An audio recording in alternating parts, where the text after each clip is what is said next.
novena iniciativa de los seminarios en línea, donde abordamos temas relacionados con los nuevos retos y nuevas dimensiones de la democracia hacia un nuevo contrato social.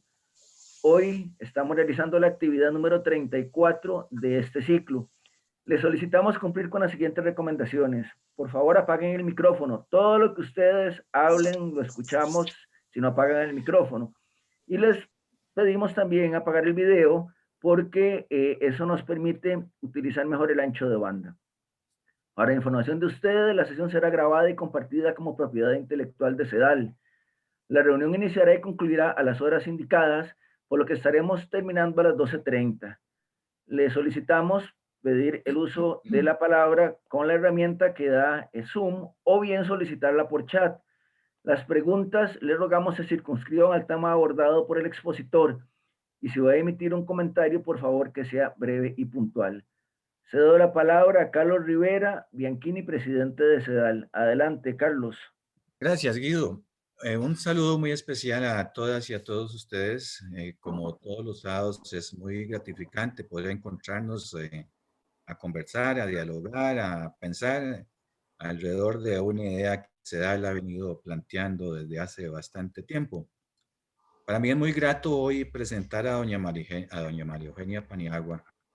Todos la conocemos a doña María Eugenia, pero debo destacar algunas condiciones que hacen que la hayamos invitado a esta jornada del día de hoy. María Eugenia es graduada de la Escuela Normal y es una de las primeras licenciadas graduadas de la Universidad Estatal a Distancia. Tiene estudios de posgrado en investigación educativa realizados en Chile y Guatemala y una maestría en administración de negocios.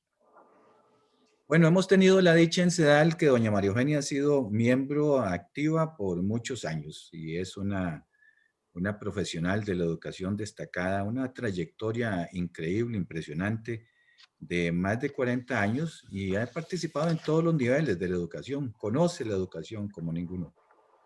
Fue viceministra académica de educación, además secretaria general de la Coordinación Educativa y Cultural para Centroamérica con el SICA. Hoy le hemos pedido a doña María Eugenia que nos hable de un tema que realmente es fundamental, es trascendental, importante, no solo en el pasado, sino a lo que aspira o debe aspirar nuestro país. Y es la importancia del docente en la construcción de la democracia. Es cómo alrededor de la figura del docente, la educación, podemos nosotros construir en democracia. ¿Qué hemos hecho en el pasado y más qué qué vamos a hacer en el futuro? Doña María Eugenia, muchas gracias por aceptar nuestra invitación y con gran gusto le cedo la palabra. Muchas gracias. Muchas gracias a todos. Muchas gracias por el tiempo que me dedican y particularmente al CEDAL por su confianza en mi persona para que desarrolle este tema que me parece central. Básicamente me pregunté, después de la invitación para poder prepararme, ¿qué tiene que ver la educación? ¿Qué tiene que ver la calidad de la educación con la democracia? Y la primera idea que me surge es que la educación es el soporte de la democracia. Y aquí quisiera hacer un paréntesis porque la educación es condición para la democracia, porque la educación es condición para cualquier sistema educativo. No es que coadyuva al sistema educativo, es que es condición. ¿Por qué razón? Porque independientemente del sistema político, la educación es utilizada para darle soporte. Lo hemos observado con algunos grupos dictatoriales, lo observamos en Cuba, lo observamos en Nicaragua. Por lo tanto, la educación es un instrumento que soporta el sistema político vigente. Como en este país hemos decidido que somos democráticos, pues el sistema educativo es el soporte a la democracia, definitivamente, y no es un coadyuvante, es simplemente el soporte de la democracia. Y aquí la enorme preocupación que nos hemos planteado en el CEDAL.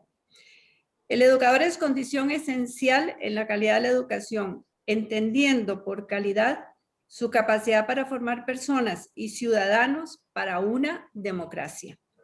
Me refiero a lo largo de toda mi presentación al docente de aula. Los demás, los administrativos y los otros son burócratas con muy poca incidencia en el aula. Entonces, todos mis comentarios y reflexiones van a estar básicamente inclinados hacia el docente de aula. ¿Ok?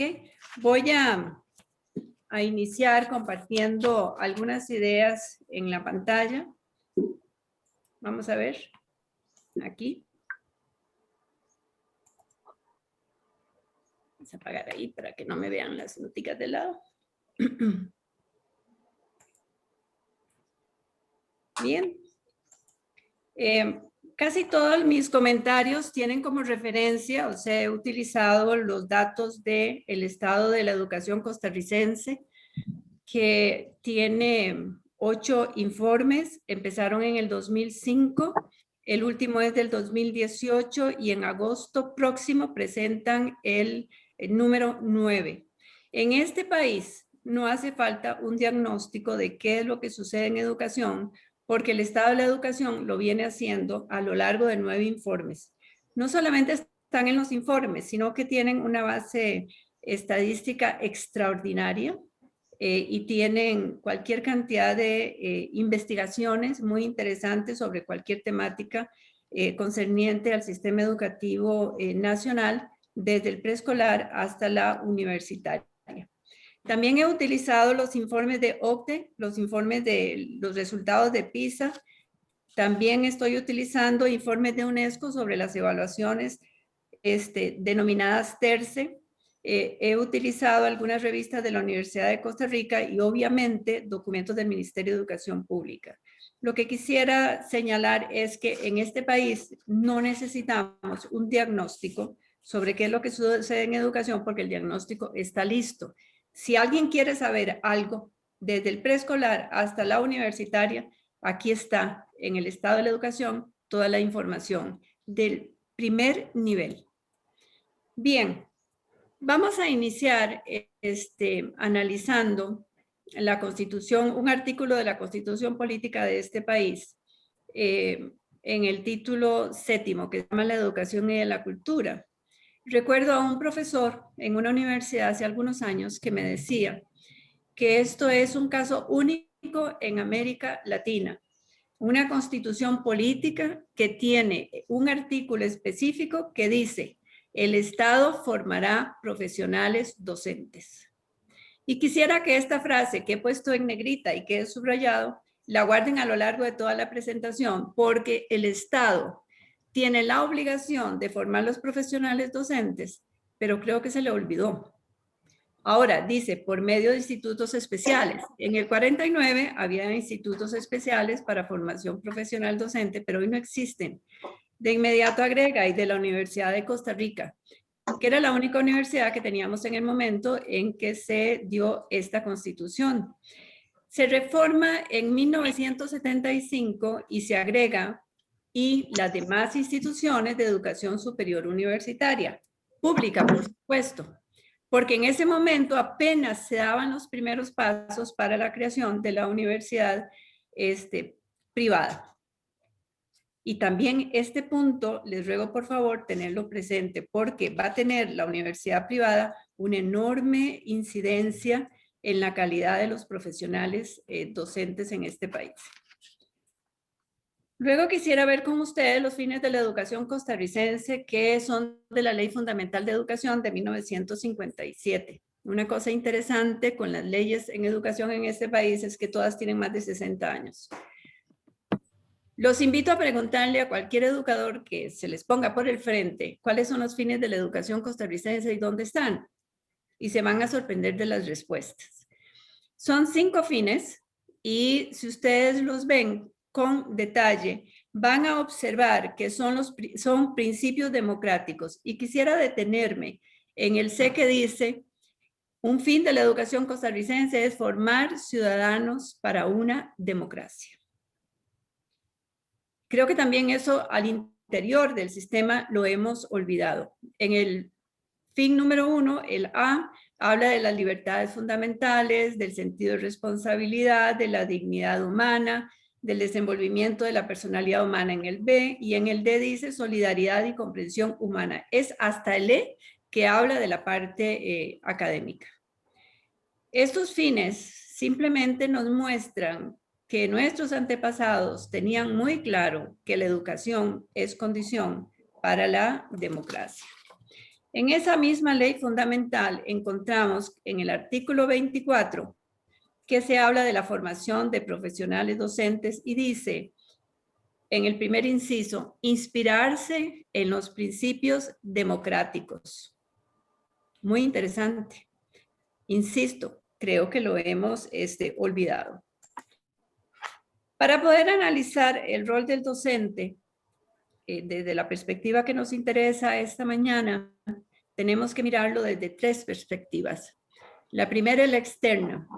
¿Qué caracteriza a la sociedad de hoy que demanda un derecho humano inalienable? La educación es un derecho humano y es inalienable. No es si quieren dármelo, es que tienen que dármelo. Como estudiante, como persona, como ciudadano. La otra perspectiva es la interna. ¿Qué respuesta está dando el sistema educativo a la demanda de una sociedad como la actual? Y quisiera subrayar la expresión como la actual, porque la sociedad ha cambiado de una forma significativa. Y la pandemia pues nos lo ha demostrado bastante bien. Y la tercera perspectiva es la jurídica. ¿Cuál es el marco legal que orienta los procesos educativos? Voy a trabajar primero la primera perspectiva, luego la segunda, y la tercera la voy a ir intercalando entre la primera y la segunda.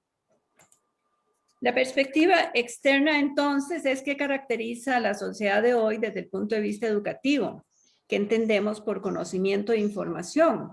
Mi preocupación es cuando usamos la expresión información. Empecemos por ver qué entendemos por conocimiento. Es la facultad del ser humano para comprender. Reitero, para comprender por medio de la razón, la naturaleza, cualidades y relaciones de las cosas, las personas y las ideas. La información es la base del conocimiento. El individuo procesa la información para llegar al conocimiento. El problema que hoy tenemos es que cuando hablamos de información, pareciera que estamos hablando de otra cosa. ¿Por qué? Porque la sociedad hoy día pareciera ser solo una receptora de información, la que procesa poco o simplemente no la procesa, pero la difunde sin considerar sus consecuencias. Por supuesto que con sus excepciones, ¿ok?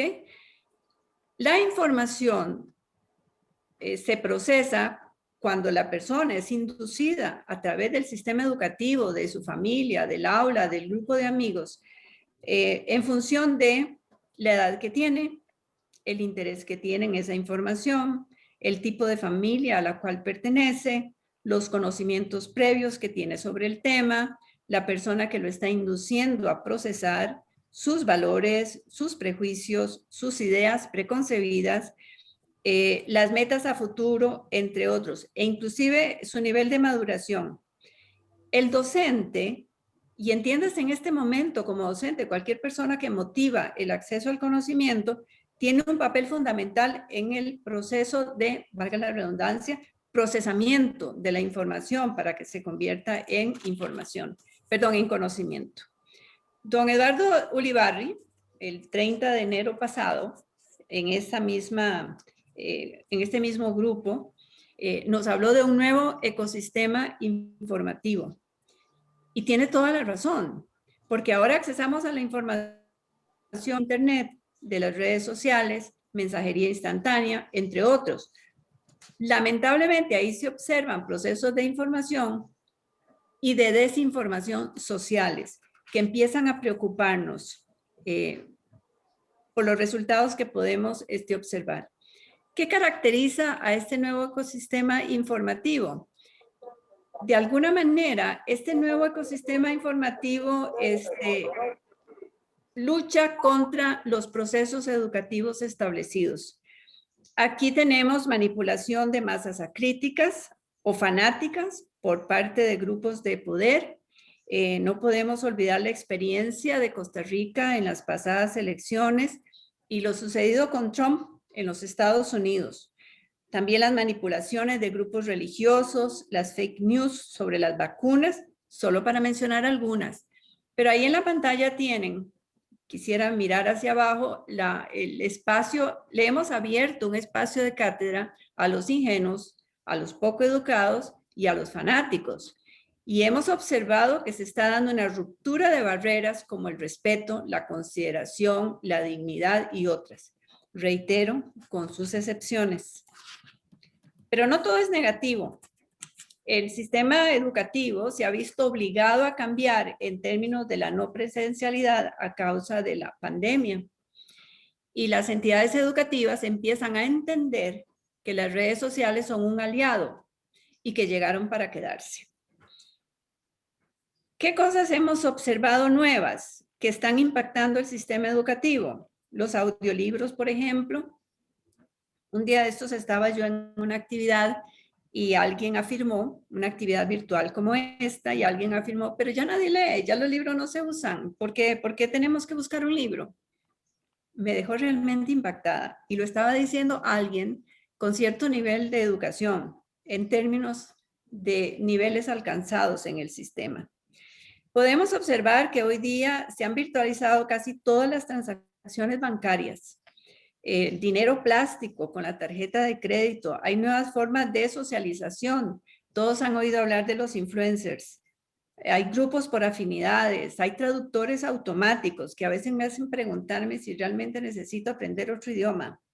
Hay nuevos hábitos de lectura y de escritura. Hay plataformas de creación colectiva.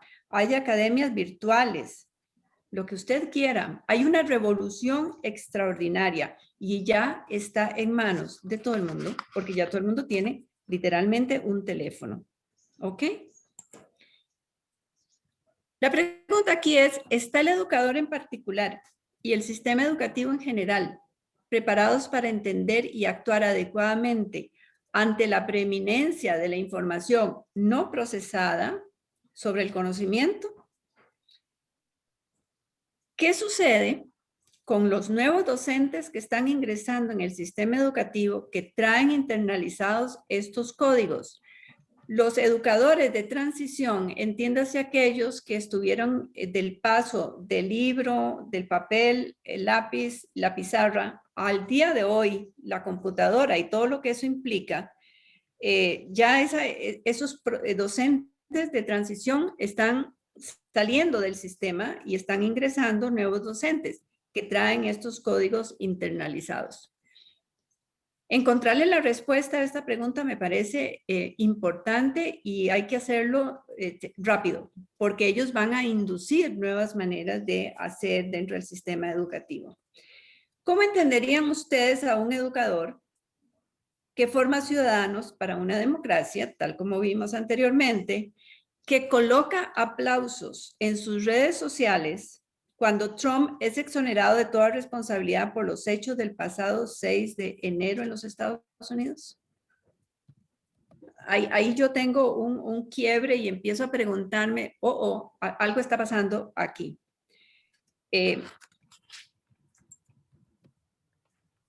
Hay un error social en pensar que todo se resuelve con cambios en los programas de estudio. Y el cuadrito que les pongo aquí en celeste dice, el uso crítico de la Internet debe integrarse a los programas de estudio oficiales como elemento indispensable del ejercicio de la ciudadanía del siglo XXI. Eso lo tomé de La Nación, uno de estos días, no hará 2 semanas. ¿Por qué digo que es un error social? Porque sí, los cambios hay que integrarlos al programa de estudio oficial, pero de cada 100 niños que ingresan a primer grado, posiblemente solo 1 llegue a tener su salida de la secundaria. Entonces, si yo integro un cambio de esta envergadura en los programas de estudio, todos estos que desertaron del sistema educativo no lo van a recibir. Y además de eso, nos queda toda aquella gente que pasados los 18 años, no va al sistema educativo, no va a la universidad y también nos queda fuera de estos procesos. ¿Qué es exactamente lo que estoy diciendo? Que hay procesos tan fundamentales para el desarrollo social e integral del país que no pueden quedarse en los programas de estudio oficiales exclusivamente, dejando por fuera al resto de la población. Hay cosas que deben llegarle a todos ahora y no esperar a que vaya haciéndose una transición de edades para poder que les llegue la información que al país le interesa como desarrollo específico. Otro error en que cae la sociedad es pensar que se va a estudiar para ingresar al mundo laboral. No es cierto. Y se los explico de la siguiente manera. La educación general básica, entiéndase de primer grado a noveno, tiene como fin esencial formar personas y ciudadanos. Ahí hay que darles todos los elementos, todos los instrumentos para que tenga razonamiento lógico, para que tenga los conocimientos básicos de manejo de la lengua, para que pueda eventualmente tener una segunda lengua, para que maneje las bases de las matemáticas, para que conozca su entorno social, geográfico, etcétera, etcétera. Hay que darle todas las herramientas necesarias para después enfrentarse con éxito al mundo laboral. La educación diversificada, y justamente por eso se llama educación diversificada, abre oportunidades de exploración vocacional. Pero pensar que los muchachos y los niños van al sistema educativo únicamente para prepararse para el trabajo, yo creo que es una visión un poco constreñida. Se va al sistema educativo para ser persona y para ser ciudadano y después para ingresar al mundo laboral y ser productivo. ¿Okay?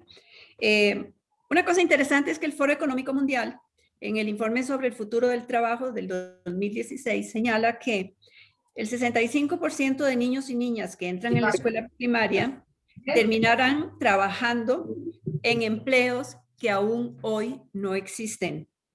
Algunas carreras y profesiones que conocemos hoy día van a desaparecer. Y un estudio de Oxford señala que en un 47% de los empleos actuales van a desaparecer en los próximos 10 años. Entonces, ¿para qué mercado laboral estamos preparando a los muchachos en la educación primaria, en la general básica y en la diversificada? No, démosles todas las herramientas para que puedan enfrentar esos empleos y esas profesiones que hoy ni siquiera sabemos que van a existir. Quisiera pasar para que viéramos los resultados PISA de la OCDE para Costa Rica del año 2018. En lectura obtuvimos un promedio de 426 puntos, un punto menos que en el 2015. O sea, en lugar de ir para adelante, nos devolvimos un punto. Ocupamos el lugar 49 de los 79 países evaluados y somos el tercer lugar de Latinoamérica detrás de Chile y Uruguay.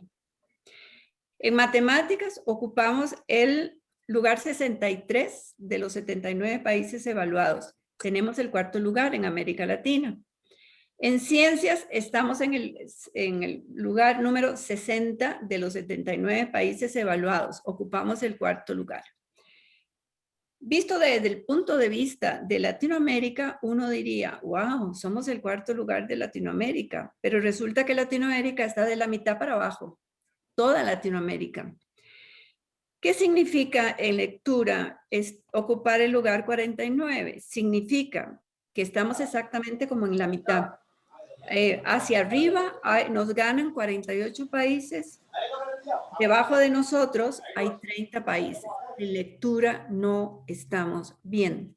Máxime si entendemos que la lectura es condición para el pensamiento. Si usted no puede leer, si usted no entiende lo que lee, si usted no puede expresar lo que piensa por escrito, si usted no comprende lo que los otros le dicen, usted tiene problemas para pensar. Y generalmente cuando hay ese tipo de confusiones es porque la persona tiene problemas con la lectura. He tenido experiencias de niños de cuarto, quinto grado que en algún momento se me ha pedido que los ayude porque no pueden con las evaluaciones, salen pésimo en sus exámenes. Y lo primero que les hago es una valoración del nivel de lectura que traen. Pues he encontrado niños de quinto grado con nivel de lectura de primer grado. Por supuesto que le va mal en las evaluaciones, no entiende. porque no puede leer y aún así está en 5º grado. En el caso de las matemáticas, estamos un poquito peor, porque encima de nosotros hay 62 países y debajo de nosotros hay solo 6 países. O en matemáticas estamos muy mal, pero muy mal. Y en ciencias estamos más o menos porque encima hay 59 países, debajo hay 19. Pero definitivamente en matemáticas estamos mal. Hay una actitud con respecto a las matemáticas de que son muy difíciles y más adelante les voy a explicar qué sucede con los docentes con el manejo de las matemáticas. A nivel mundial, estas pruebas fueron lideradas por China, Singapur y Macao. En América las lidera Canadá y en América Latina las lidera Chile, pero les reitero que en América Latina todos los países, incluido Chile, que es el primero para América Latina, está de la mitad para abajo. Por lo tanto, los resultados de Costa Rica en las pruebas PISA no tienen que hacernos sentir muy orgullosos, todo lo contrario. Veamos ahora cómo se forman los docentes en Costa Rica. Se van a sorprender de algunos datos que no son conocidos por casi todo el mundo, sino que están en ciertos círculos un tanto cerrados. En Costa Rica tenemos 6 universidades públicas y 57 universidades privadas. Un catedrático español que vino a dar hace muchos años una conferencia a Costa Rica hizo el siguiente comentario. Un país que tiene 60 universidades privadas, lo que tiene es un indicador de subdesarrollo. En realidad tenemos 61 universidades. Desde el punto de vista del interés que tenemos hoy día, 40 universidades están formando educadores, 4 públicas y 36 privadas. Del total de esas 40 universidades, tanto públicas como privadas, solo el 6% está acreditado por el SINAES. La oferta entonces es dispersa, desigual, poco actualizada, porque es muy dudosa su pertinencia con las necesidades del sistema educativo. Permítanme agregar que la mayoría de los docentes que dan clases en estas universidades, particularmente en las privadas, no tienen experiencia de aula. Están formando maestros sin haber estado nunca en un aula. Hay diversidad de carreras, estas carreras tienen distintos contenidos, distintos tiempos de graduación. En la universidad pública se necesitan 4 años para sacar un bachillerato en docencia.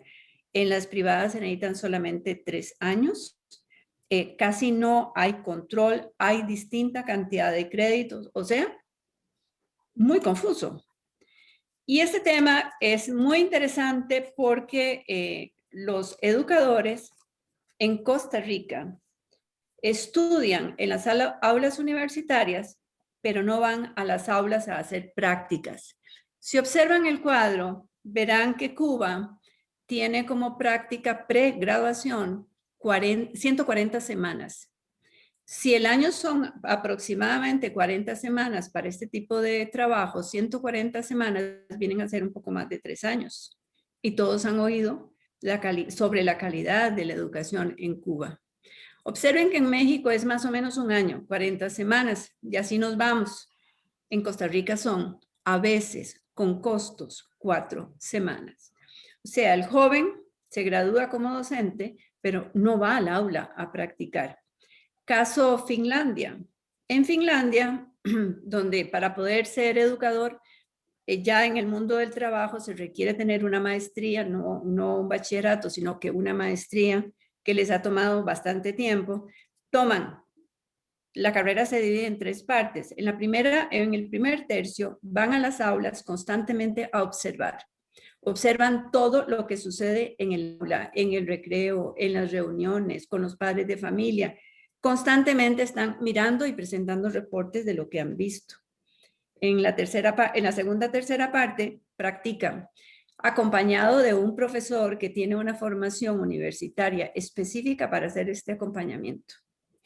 Y en la última tercera parte, en Finlandia, casi más o menos un año, el estudiante tiene que hacerse cargo de un grupo bajo su responsabilidad total, siendo supervisado por el profesor que le ha sido asignado y que, reitero, tiene formación universitaria para hacer este trabajo. Estos cuadritos que les estoy presentando ganaron un premio en algún país de América del Sur hace algunos años, creo que fue en el 2010. Lo que dice allí, que casi no pueden leer, es ¿qué notas son estas?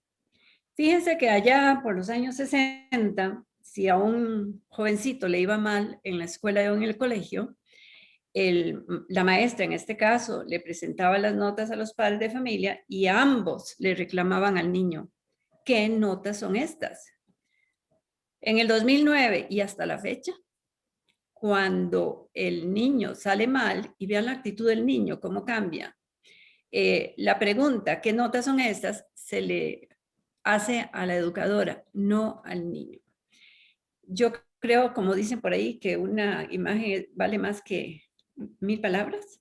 Es evidente que el docente ha perdido prestigio social. Y aquí permítanme agregarle que es muy usual que los docentes no quieran que sus hijos estudien educación y que los docentes, si tienen las condiciones económicas, mandan a sus hijos a la escuela privada. Interesante, ¿verdad? Bien, veamos ahora la perspectiva interna. ¿Qué respuesta está dando el sistema educativo a la demanda de una sociedad como la actual?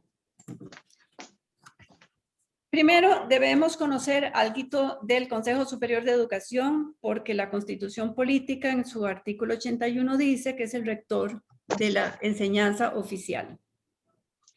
Y en el 2013 se le hace una reforma y como parte de sus funciones se le dice que una de sus responsabilidades es los planes para la preparación, el perfeccionamiento y el estímulo del personal docente.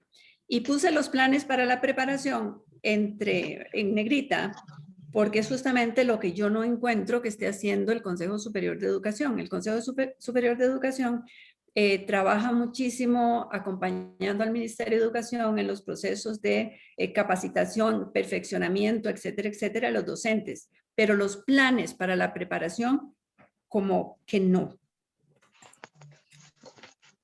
La política educativa, que es un documento central y vital en el sistema educativo, tuvimos una que se llamó la política educativa hacia el siglo XXI, que fue lanzada en 1994 durante el gobierno de José María Figueres, duró 21 años, sin modificación ni evaluación, pero también sin que nadie supiera cuál era su contenido. A partir del 2016 hay una nueva política educativa donde dice se conoce como la persona, centro del proceso educativo y sujeto transformador de la sociedad. Exactamente igual. Conocer lo que realmente dice, en esencia, muy pocos. En ambos casos hay preocupación e interés por los docentes, pero solamente en la segunda se plantea la necesidad de definir los perfiles y mejorar los procesos de selección, pero no pasa nada. ¿Qué sucede con el Ministerio de Educación Pública? El Ministerio de Educación Pública tiene un problema estructural, funcional y de ineficiencia e inflación institucional. El Ministerio de Educación Pública y las direcciones regionales de educación son centralistas, autoritarios, jerárquicos, complejos, confusos, lentos, ineficientes y costosos. Lo pueden estar observando en estos días en que regresaron los estudiantes a las aulas después de un año de estar fuera. Todas las decisiones, todas las directrices emanan de las oficinas centrales del Ministerio de Educación Pública. Y todos los demás lo que hacen es simplemente decir sí. Y el Ministerio de Educación Pública envía esas directrices sin pensar en las enormes diferencias que hay entre las instituciones a lo largo y ancho del país. La sede central del Ministerio de Educación Pública tiene 5 edificios en San José, si es que no deja algunos sin contar. Cuando yo ingreso al Ministerio de Educación Pública, sede central, allá por los años 80, era solamente el edificio Raventós, 3 pisos del edificio Raventós, porque los demás pisos los utilizaba el Ministerio de Trabajo. Algunas personas pueden recordar eso. Hoy día el ministerio tiene 5 edificios, la totalidad del Raventós, un edificio que hay frente al Hospital San Juan de Dios y 5 más. Uno de ellos, la antigua embajada de los Estados Unidos en Costa Rica. O sea, crece, crece, crece.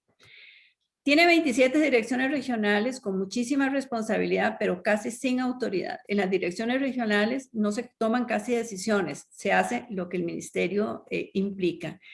Y el sistema educativo recibe el 7.4% del Producto Interno Bruto, que terminan siendo más o menos 2.6 billones de colones anuales. El ministerio tiene una rutina enquistada, una tramitología agobiante, es uno de los ministerios que más papeleo exigen, y las direcciones regionales, que les reitero son 27, copian la conducta organizacional del Ministerio de Educación Pública. Veamos las dimensiones de este sistema. Tiene 1.2 millones de estudiantes de preescolar a secundaria. Tiene 66,000 docentes, tiene 16,000 administrativos, o sea, es uno de los más grandes. Tiene 4,471 centros educativos públicos. Aquí están las primarias y las secundarias juntas. Pero del total de las escuelas en primaria, solo el 6% imparte el currículum completo. Eso lo publicó ayer en La Nación el señor Jorge Vargas Cuyel del Estado de La Nación. Y permítanme volverlo a leer porque es terriblemente preocupante.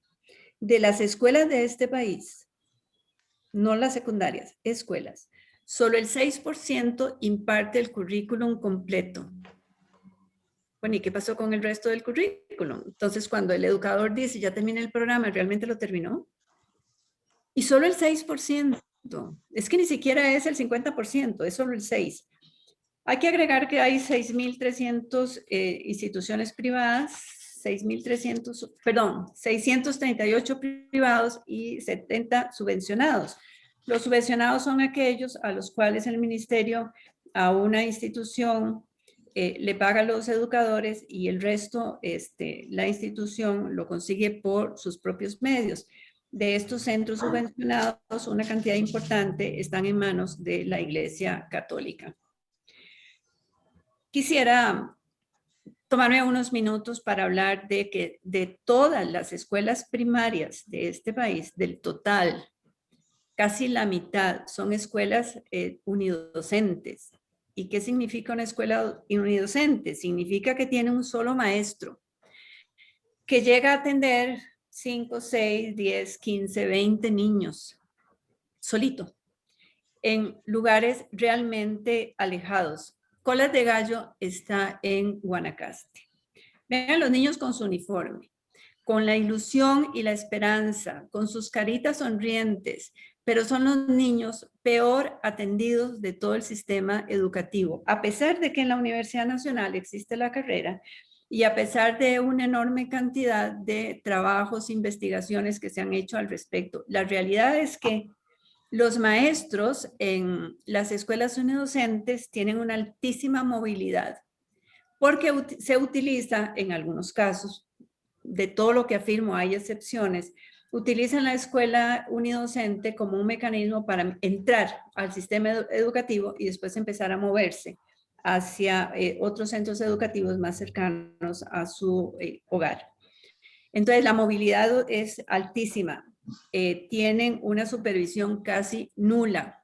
Y hace más o menos 1 año y medio, 2 años, fui a la zona sur, a un lugar entre montañas, y la persona que me atendió me contaba que la escuela preciosa, lindísimo el edificio. Me contaba que el maestro, un varón, tomaba los lunes para viajar desde su zona donde vivía a la comunidad, daba clases martes, miércoles y jueves y el viernes se regresaba. Y yo le decía, pero ¿por qué no reaccionan? Eso está mal. Y me decía, es que no sabemos cómo se hace. Pero el hecho es que estos niños no son bien atendidos. Yo a esto le llamo un problema de justicia social injustificable. Para mí, esta es una vergüenza nacional. Es inaceptable. ¿Por qué razón? Son más de 50,000 niños en estas condiciones. Y aquí la deserción es altísima. En el gobierno de José María Figueres se decidió enviarle a estas instituciones, cuando tenían más de, no me acuerdo si eran 30 niños, un segundo maestro. Era posible hacerlo, se hicieron los estudios, etcétera, etcétera. Hoy día lo que sucede es que han encontrado fácil, cuando el grupo es un poquito grande de niños, darle al maestro horario alterno. Y el horario alterno es otro problema de justicia social increíble. ¿Qué significa? Que ese maestro que atendía a los niños de 7 de la mañana a 11 o 12, perdón, a 1 de la tarde, hoy día trabaja con un grupo de niños, por ejemplo, el primer ciclo, 7 a 10, y con el otro grupo, segundo ciclo, de 10 a 1. Se les redujeron significativamente las lecciones a los niños. En lugar de agregar un maestro adicional, se mantiene el mismo docente trabajando de esta manera, en detrimento de los derechos de los niños a una educación de calidad. Bueno, pero eso es lo que sucede. Continuamos señalando que el Ministerio de Educación Pública no define el perfil de cada tipo de docente que requiere contratar. Las universidades no saben qué clase de docente le tienen que preparar al Ministerio de Educación Pública, porque el ministerio no les ha dado un perfil. Cuando hablamos de perfil, estamos diciendo que defina cuáles son los conocimientos, cuáles son las destrezas, cuáles son las competencias y cuáles son las actitudes. Entonces, cada una de las universidades trata de reaccionar de la mejor forma posible, pero no tienen una directriz clara del perfil de ingreso del docente. Además de esto, debemos agregar que los docentes recién graduados no tienen el dominio pedagógico del contenido. ¿Qué significa eso? Que no dominan los programas y no dominan cómo se enseñan los programas. Como soy de las últimas graduadas de la escuela normal, eso era 2 años completos en la escuela normal, aprenderse los contenidos de un dominio total y absoluto. Si usted le hacían examen y no dominaba algo, tenía problemas. Y por otro lado, aprendíamos la didáctica de cómo se enseñaba. Entonces, ¿qué hacen las universidades? Su mejor esfuerzo, pero el ministerio tiene aquí una falencia gravísima. Además de eso, el sistema de acceso a la formación de docentes es poco selectivo. ¿Por qué razón? Porque no importa si usted se formó en una universidad privada en 2 años y medio, que si se formó en la Universidad de Costa Rica o en la Universidad Nacional o en la UNED, en 4 años, con todas las exigencias que ellos proponen, ambos entran exactamente igual. O sea, no hay ningún sistema selectivo que trabaje en función a la idoneidad. Simplemente usted trae el título, no importa dónde lo trae, usted entra. ¿Ok? Una de las cosas interesantes que han aparecido en este país y que es positivo desde un punto de vista, pero no del otro, es el siguiente. Nuestros docentes, el 95%, están titulados. Magnífico, que he dicho que todos tienen un título. Pero resulta que tienen 4 títulos en promedio por persona. O sea, ¿por qué sacamos los títulos? Bueno, para aprender más, claro, pero también porque cada título me aumenta el salario.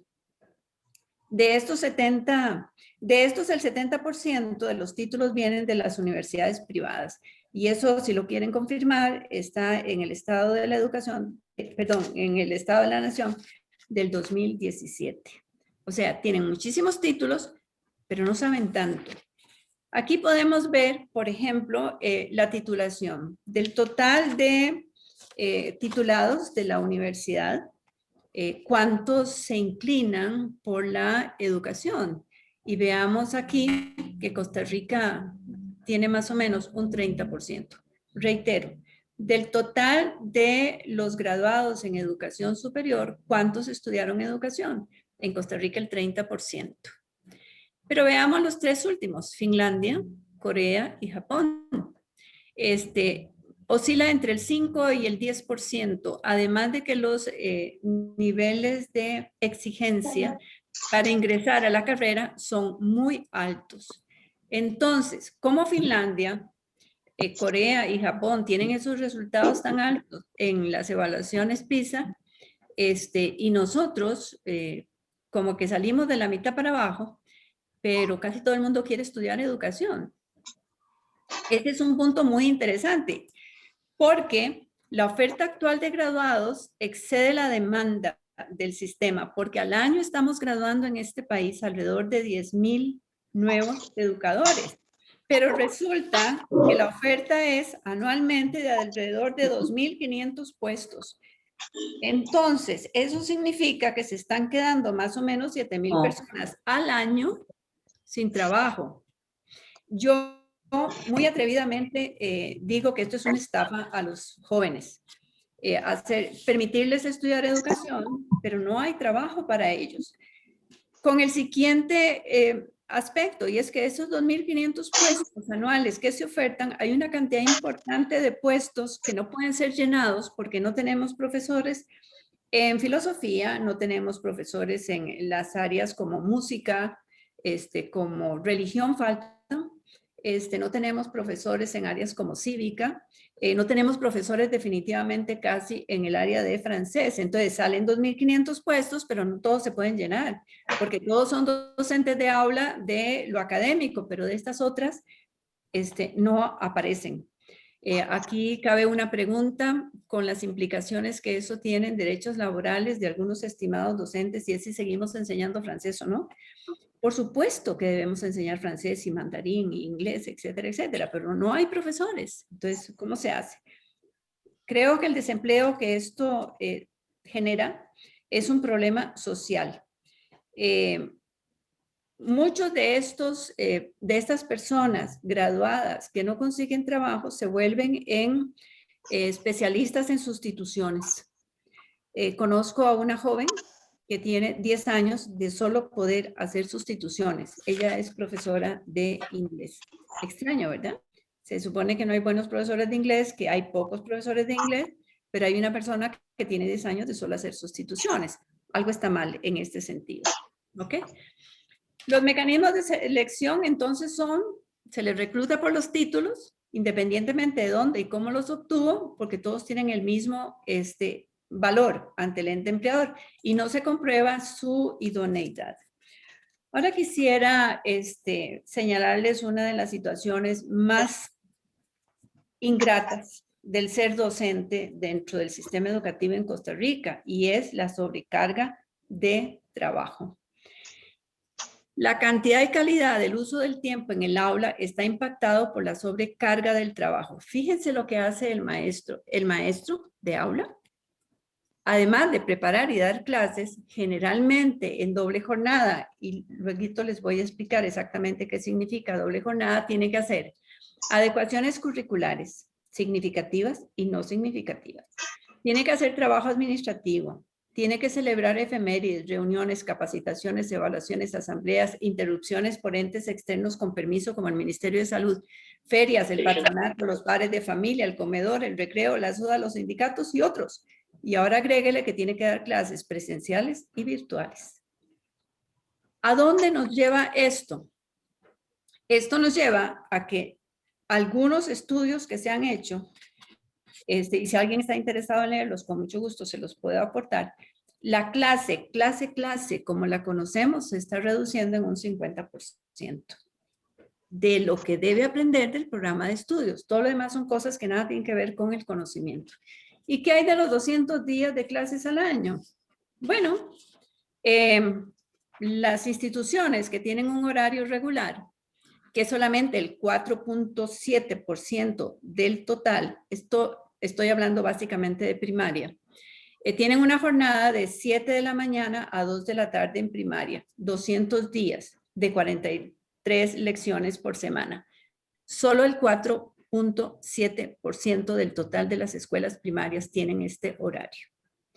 Este horario lo que implica es que tienen una cantidad de lecciones por semana y un cumplimiento de los 200 días similar a la de las escuelas privadas.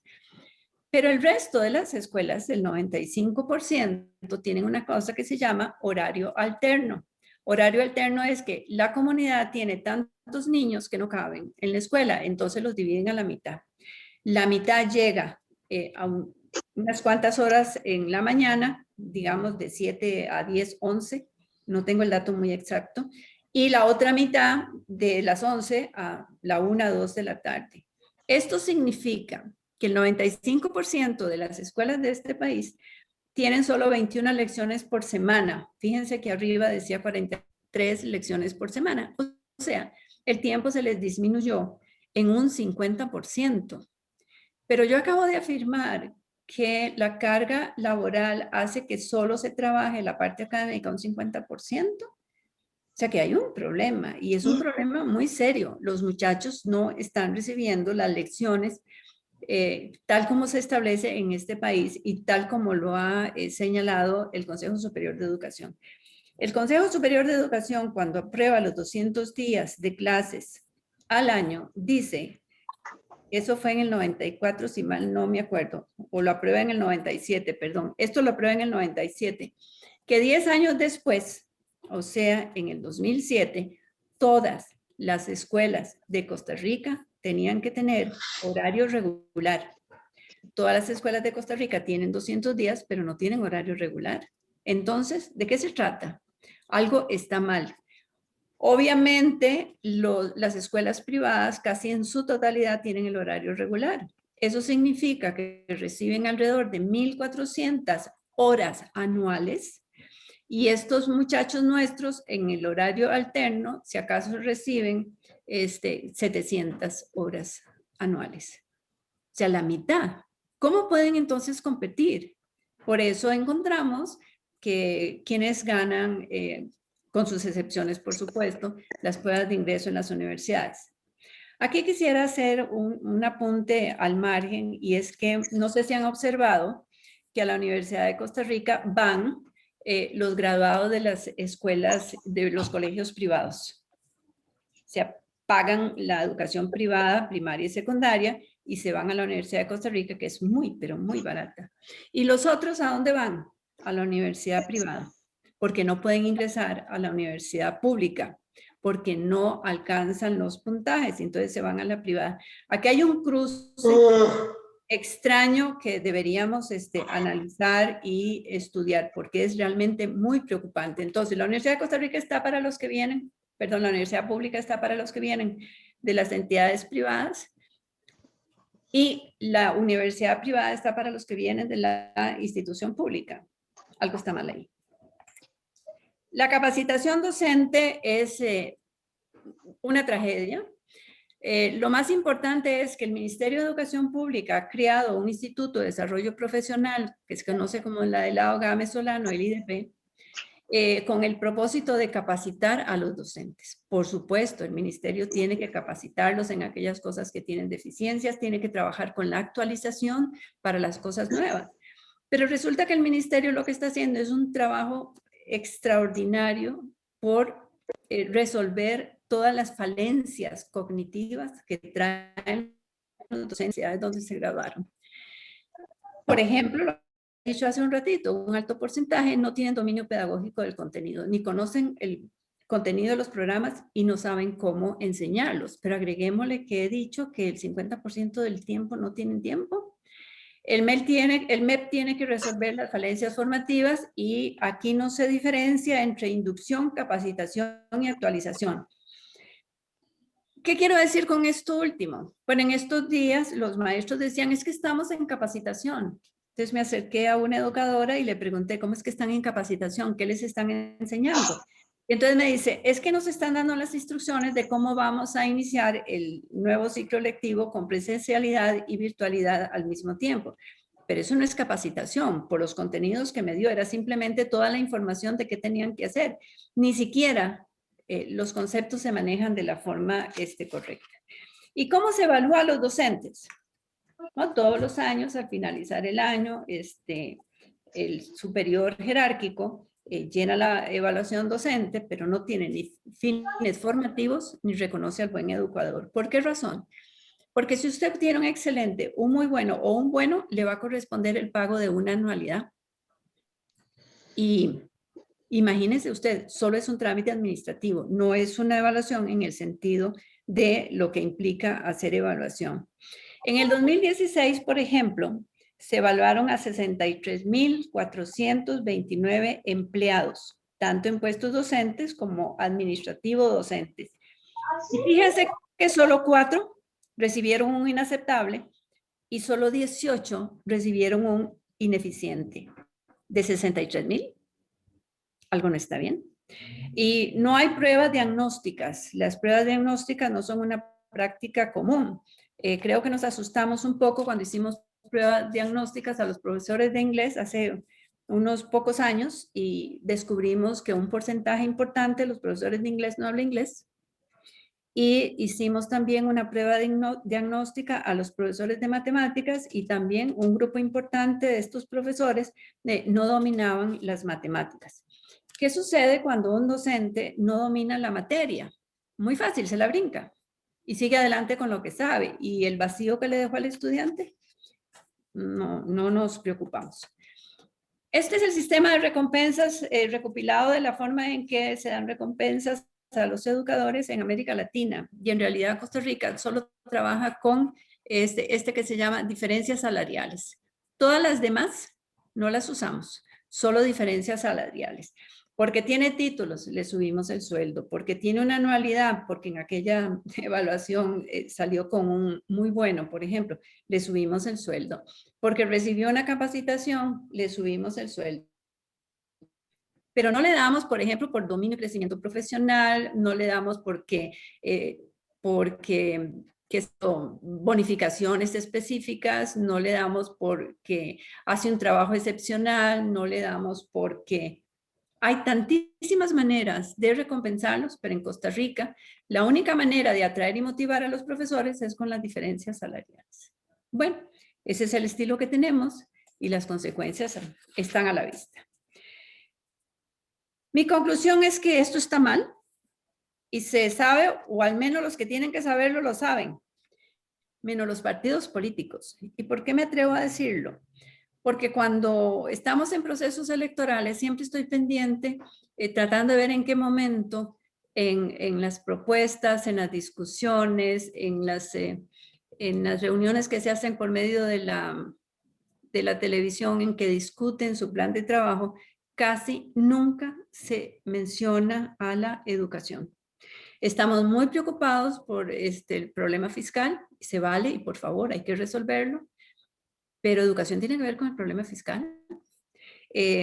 Resolvimos la pandemia bastante bien, extraordinario, pero ¿cómo hacemos para resolver el problema de la educación? La educación es tan grave como la pandemia. Pienso que hay que actuar. Mi preocupación es quién, cuándo, cómo. Creo que, y aquí estoy tomando la expresión de alguien muy importante que dijo que la mejor medida en la lucha contra la pobreza, la desigualdad y la inequidad es contar con docentes de primer nivel.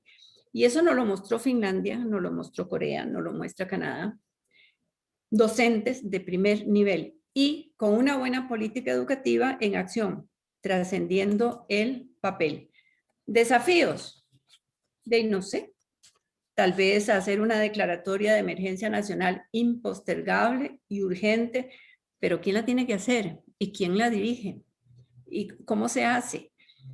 Claramente no tengo las respuestas, porque lo único que sé es que implica un trabajo que tomará varios años y que trasciende un periodo presidencial. Si alguien que quiere la presidencia de la República cree que en sus 4 años va a resolver esto, no. Se requieren mínimo 10, 15 años para darle vuelta a las cosas que hemos ido haciendo mal.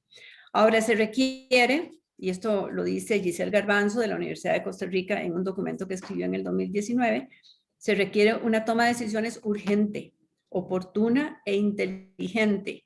Y ella se atreve a decir, y lo comparto plenamente, que aunque implique fisuras en las líneas de confort de algunos sectores, y no vamos a mencionar los sectores, pero todos los conocemos. Agreguémosle a todo lo que acabo de decir, las falencias que dejó la huelga del 2018 y las falencias que está dejando la pandemia. En los periódicos, creo que en La Nación hoy lo podemos leer, o la de ayer, que decía que el ministerio acepta y entiende que la mitad del trabajo académico que había que realizar no se realizó. Y entonces, ¿cómo lo vamos a resolver? Bien, cierro diciéndoles que desde esta perspectiva, dado que la educación es condición de la democracia costarricense está en peligro. Hay que hacer algo y hay que hacerlo ya. Todos estos procesos empezaron allá por los años 80 y mire a dónde nos han llevado. Bueno, ¿qué vamos a hacer? Les dejo la pregunta en la mesa de cada uno.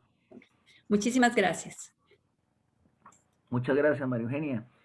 Antes de proceder a dar el uso de la palabra, voy a leer algunas preguntas y algunos comentarios publicados en el chat. Y tal vez, María Eugenia, una vez que concluya, tal vez que te refieras a eso para poder después darle la palabra a Clara Lieberman y a Laura Hernández, que están en la lista. Primer comentario de Melvin Alvarado dice: de acuerdo a su excelente presentación, doña María Eugenia, me surgen dos inquietudes. No se ha dado seguimiento al establecido. Y B, hay una ausencia de actualización de la educación de acuerdo al entorno. Mi pregunta, ¿qué hacer para revertir esta tendencia? De León González: nadie controla a los educadores en cuanto al cumplimiento de sus responsabilidades. Del mismo León González: un gran problema que tenemos es desviarnos fácilmente del tema central, y eso es parte de nuestra educación. Hay un diagnóstico del sistema educativo o el papel del educador en una construcción de la democracia. De Laura Hernández: los educadores somos responsables de cumplir con el programa, dado tanto así que estamos en constante presentación de documentos, diagnósticos y demás. De Guillermo Villalobos: la educación debe ser un eje estratégico para el modelo de desarrollo, y la pregunta que cabe es: ¿cuál es el nuevo modelo de desarrollo que ha seguido el país en las últimas décadas? Adicionalmente, ¿qué piensa de una educación para una nueva ciudadanía y para una nueva gobernanza? Un comentario general: el modelo actual globalizado ha privilegiado la idea de una educación para el empleo, cuyo fin último parece ser garantizar una vida material con capacidad de consumo, incluso irracional, desplazando el enfoque humanista que centra la educación en valores, principios e instrumentos para la vida en un amplio sentido. Unos comentarios más de Gustavo Elizondo: un ejemplo de lo que indica doña María Eugenia. Hace 8 años se creó la Dirección Regional de Los Santos por un compromiso político con una persona que ocuparía el puesto de director, lo que significó no solamente este puesto, sino edificios, secretarias y coordinadores para todas las asignaturas, un personal de 25 personas con mínimo valor. La Dirección Regional de Cartago, por cierto, era una directora, vino desde el GAM, estuvo una semana y se fue, pero la burocracia de la dirección sí quedó. De doña Flori Corrales: existe una gran desvinculación entre la formación inicial, universidades de los docentes, con la formación permanente que brinda el MEP. De doña Flori: urge en el país una reforma educativa, un plan decenal es una posible solución. Y termina diciendo: andamos mal con la aplicación del currículum nacional básico. De don José Joaquín Chaverri: la educación debe ser el eje central del próximo gobierno, junto con el combate de la pobreza, el trabajo y las inversiones. Y finalmente de Nelson Barraza: en su opinión, ¿por qué razón hay tanta resistencia en la educación formal para incorporar recursos didácticos y pedagógicos de la educación no formal, que ha logrado adaptar a una realidad actual para alcanzar niveles de razonamiento crítico en los aprendientes más relevante que lo logrado en los últimos años, que lo que ha logrado en los últimos años lo formal? ¿Se ha minimizado la contribución de lo no formal, o que solo puede ser capacitación y no aportar en la formación? Eso, digamos, de comentarios y de otras observaciones que se han hecho. María Eugenia, si quieres referirte a alguno de esos temas. Mira, yo creo que todos, en alguno. no, yo creo que todos tienen preguntas de fondo importantes, pero creo que les ha quedado bastante claro que es necesario una reingeniería total del sistema. Los educadores, yo no me atrevo a acusarlos, creo que no son responsables. Ellos hacen su mejor esfuerzo. Hay educadores fantásticos, maravillosos, son lo menos, pero fueron mal formados. Ellos no pidieron que los formaran mal. Ellos están en un sistema rígido, autoritario, burocrático. Las personas que están en el Ministerio de Educación Pública tienen una visión de la escuela como la República del Perú, como si todas las escuelas del país fueran así o todos los colegios fueran como el Liceo de Costa Rica, y la realidad es que afuera son distintos. El educador está altamente presionado por esa carga laboral extraordinaria. Simplemente cualquier cosa que se les ocurra, los maestros tienen que hacerla. Quiero contarles una experiencia que viví. Llegué a un circuito educativo en aquellos tiempos en que yo estaba en el ministerio. Me gustaba reunirme con toda la gente y siempre mi pregunta era cuál problema tienen y cómo lo vamos a resolver. Me sorprendía el silencio. No estaban acostumbrados a que alguien les hiciera semejante pregunta, porque como miembro del Ministerio de Educación yo tenía que llegar a decirles lo que tenían que hacer, y yo llegaba y les decía cuáles son los problemas que tienen y cómo los vamos a resolver. Pero había una jovencita, la secretaria, que había sido muy amable en atenderme, pero no estaba en la reunión. En la reunión tenían que estar absolutamente todos, incluido el conserje. Si era del caso, no podía quedar absolutamente nadie afuera. Y yo pregunté, ¿y dónde está la joven que me atendió? No, es que tiene un trabajo urgentísimo que presentar al Ministerio de Educación. Y entonces yo le dije, regálenme 2 segundos. Me fui a buscar a la joven y le dije, ¿qué es el trabajo que está haciendo? Me dice, mire, es que fulana de tal, y me menciona una asesora del Ministerio de Educación que había sido llevada como asesora por razones políticas. Era alguien que había que darle un puesto porque había trabajado con el partido. Y le dije, permítame verlo, y miro, y eso no tiene nada que ver con lo que estábamos trabajando como equipo, los 2 viceministros, los directores generales y el ministro de ese momento. Entonces le dije, mira, vamos a hacer una cosa, a mí me interesa mucho que usted participe en la reunión, venga a la reunión, deme esos documentos, no los llene, y si le preguntan que dónde están, le dice que yo los tengo. Regreso al ministerio, busco a la asesora y le digo, ¿y esto qué significa? ¿Por qué lo estás mandando? ¿Para qué lo estás pidiendo? Me dice, bueno, es que estoy buscando qué hacer, tal vez eso le pueda ser interesante al ministro. Entonces, ¿cuánto de lo que está haciendo esta gente es una ocurrencia de alguien? Y les estoy hablando de hace muchos años. Yo creo que ese fenómeno se sigue dando. Reitero mis palabras, no podemos acusar a los docentes. Los docentes dan lo que les dimos. Hay que hacer un redimensionamiento de absolutamente todo el proceso. ¿Que tenemos una sociedad nueva? Sí. ¿Que las cosas han cambiado radicalmente? Sí.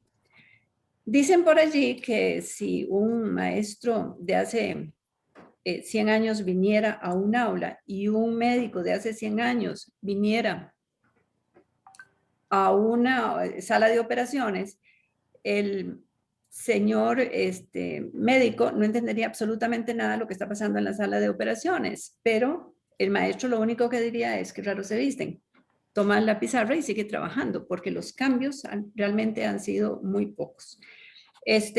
Son tantas las preguntas y yo querría contestarlas individualmente. Entonces, yo te sugiero, por favor, que me permitas luego ver todas las preguntas y yo le contesto a todos los compañeros directamente para no dejarlos en dudas. Creo que las preguntas son muy interesantes, pero quisiera referirme particularmente al hecho de que alguien afirma que la educación tiene que ser el tema central del partido político que llegue al poder en las próximas elecciones. No importa cuál partido político, es un hecho. Pero si ustedes observan lo que andan diciendo, todos están hablando de lo que la gente quiere oír, pero de esto que es vital para el desarrollo de este país, ninguno está hablando. Por el momento, yo no los he escuchado. Ahora, recordemos que Corea, que Finlandia, que todos estos países de avanzada en educación hace 50, 60 años eran más pobres que Costa Rica.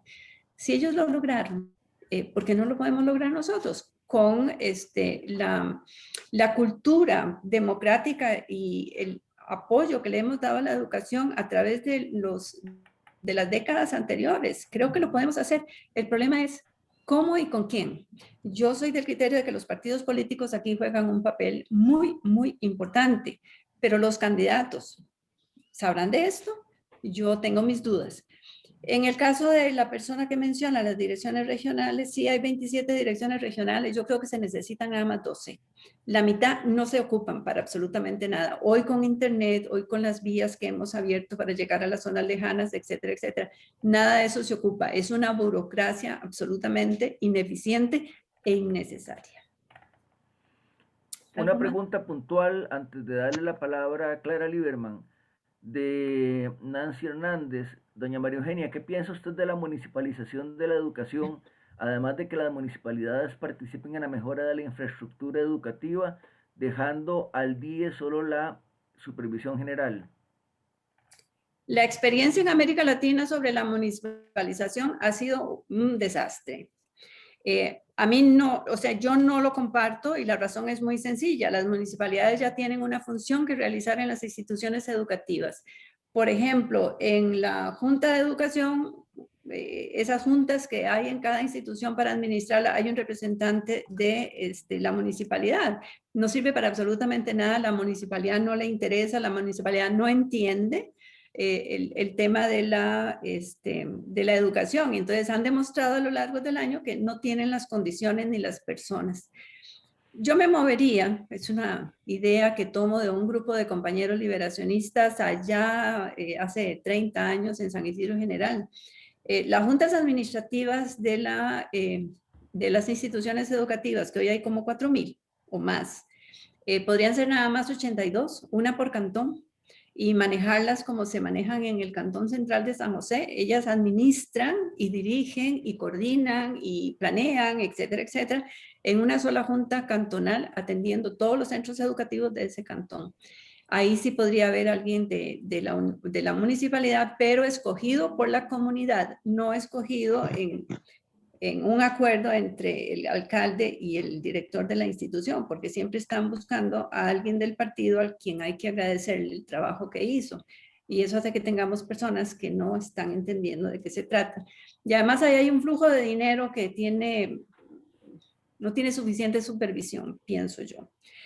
En el caso de la infraestructura, yo creo que no es la municipalidad porque tiene problemas para construir las calles, tiene problemas para supervisar la generación de las transformaciones en las casas.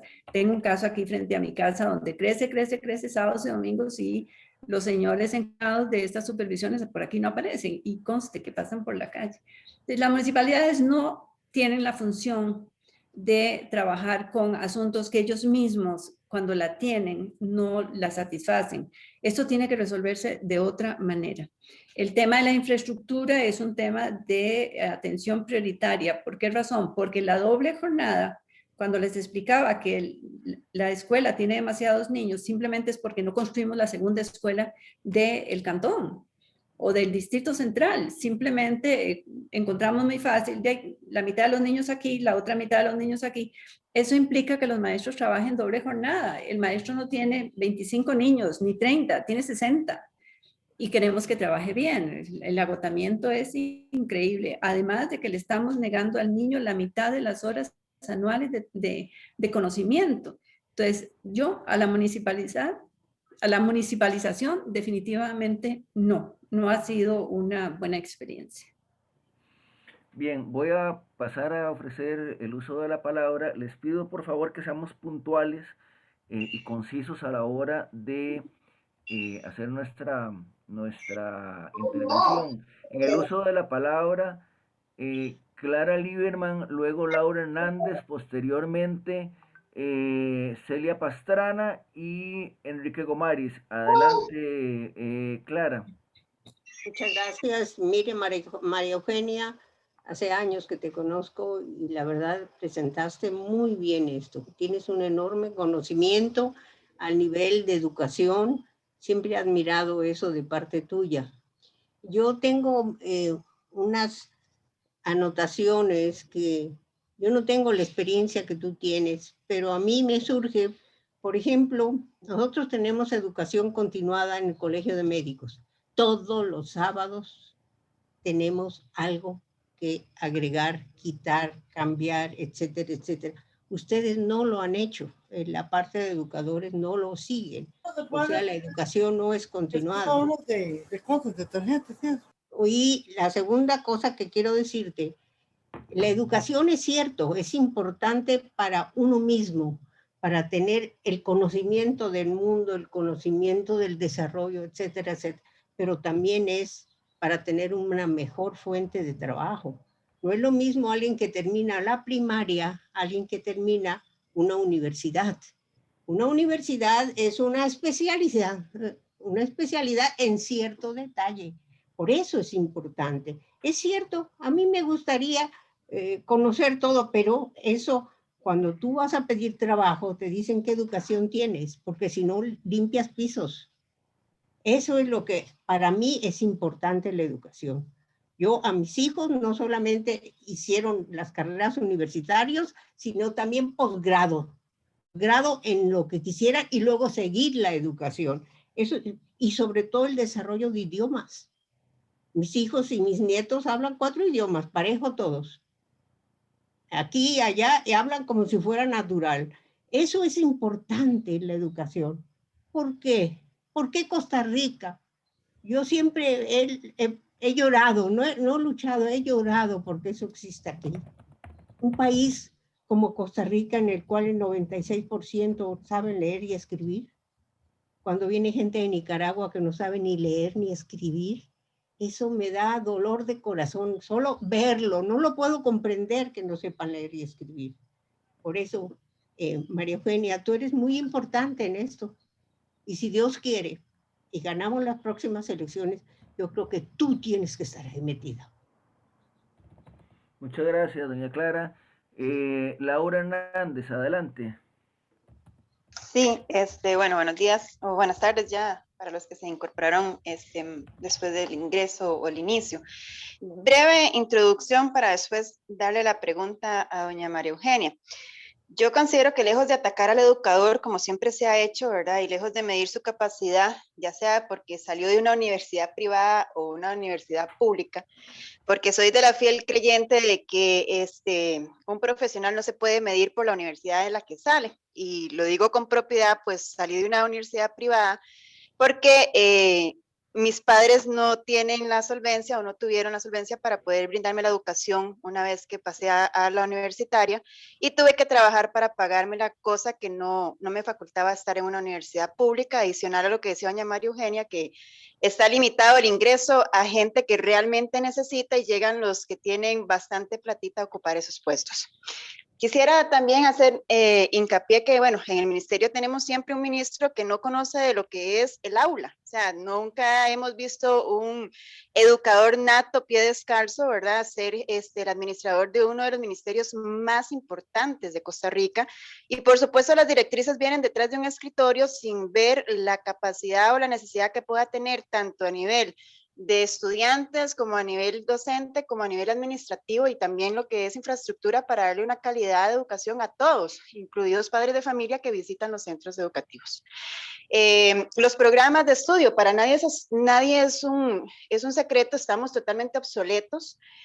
Ahora educamos para una tal vez carrera que ya no es un plus porque tenemos instituciones o tenemos empresas que vienen a exigir más y no tenemos cómo darle esa mano de obra porque no tenemos preparación en esas carreras tan tecnológicas, por decirlo de esa manera. Me parece que la pandemia nos ha dado una alerta muy importante, y no a nivel de docente, y acá como docente voy a defender como veo el gremio porque hemos dado más allá de lo que podíamos haber dado y de lo que siempre hemos dado. Cuando hemos estado en lucha de calles, pues hemos tratado de, con un plan B, subsidiar o subsanar eso que no pudimos ver en clases. Con la pandemia redoblamos esfuerzos, o sea, yo quiero que entiendan la capacidad que hemos tenido de estrés, la intensidad que hemos tenido, el abrir las puertas de la casa para poder hacer clases virtuales, pero lamentablemente tenemos una directriz de quien gobierna detrás de un escritorio de que todos los estudiantes pasan y acá es donde hacemos una educación mediocre. Totalmente mediocre al punto de que un estudiante pues no se presenta en todo el año, se le da seguimiento, se llama al padre de familia, se dan alertas al PANI, etcétera, pero ese estudiante hay que pasarlo con solamente que ponga el nombre en una estrategia de promoción sin haber presentado las guías de trabajo que elaboramos los docentes durante todo el año. Para mí eso es una burla, para mí eso es menospreciar el trabajo y los títulos que hemos tenido y a los cuales hemos tenido que acudir, porque es una carrera que nos exige estar sacando títulos, no es por tal vez por más salario, no, es porque nos exige estar a un nivel también de preparación. María Eugenia, para finalizar, porque realmente vieras que yo no escuché por ningún lado y qué pena, no enfatizamos tal vez mucho en lo que era el tema principal de esta convocatoria, que es la importancia del papel del docente en la construcción de la democracia. ¿Cuál es, doña María Eugenia? Yo quisiera que me haga énfasis en eso, que nos convocaron, porque para eso me uní yo. Ya todo lo demás que escuchamos, pues qué lamentable, siempre hemos escuchado que el docente, que verdad, que cosas que lamentablemente siempre vemos lo malo, pero nunca vemos con los dientes y las garras que trabajamos y sin embargo, pues siempre se nos juzga. Quisiera que tal vez me hagan énfasis en qué es la importancia del papel del docente en la construcción de la democracia, que creo que es un tema muy amplio y muy rico para trabajarlo. Muchísimas gracias. Gracias. ¿Puedo responder? Adelante, María Eugenia. Clarita, muchas gracias. Todo mi cariño para usted. Y Laura, oírla, viera qué emoción me causa, porque habla exactamente como hablan los educadores serios, responsables, formados, preocupados y con conocimiento. Si fueran así todos, yo creo que no estaríamos tan terrible como lo he planteado. Ahora, el papel del educador en la democracia es porque él es el que la construye con la dinámica de aula. Pregunté a varias amigas que son maestras buenas como usted y yo les decía, ¿qué es para vos democracia? La respuesta que me daban era bastante aceptable y mi siguiente pregunta era, ¿y cómo practicas esos principios en el aula? Es que yo le hablo a los niños de que deben respetar el criterio de otros, es que yo le hablo a los niños de por qué es importante ser solidario, es que yo comparto con los niños el tema de la integración de los niños con dificultades, el respeto al ritmo del otro, etcétera, etcétera, etcétera. De alguna manera, para mí, la democracia es una forma de vida, no es solamente una ideología política, es una forma de vida. Nuestros educadores, y me refiero a los educadores que yo tuve cuando estuve en primaria, tenían eso inserto, internalizado. Eran demócratas porque solo eso lo entendían así, es que era una forma de mirar el mundo, de entender el mundo, de ser persona.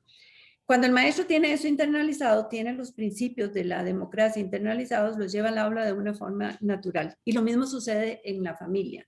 Entonces, el educador es el constructor de la democracia porque tiene los espacios para hacerlo.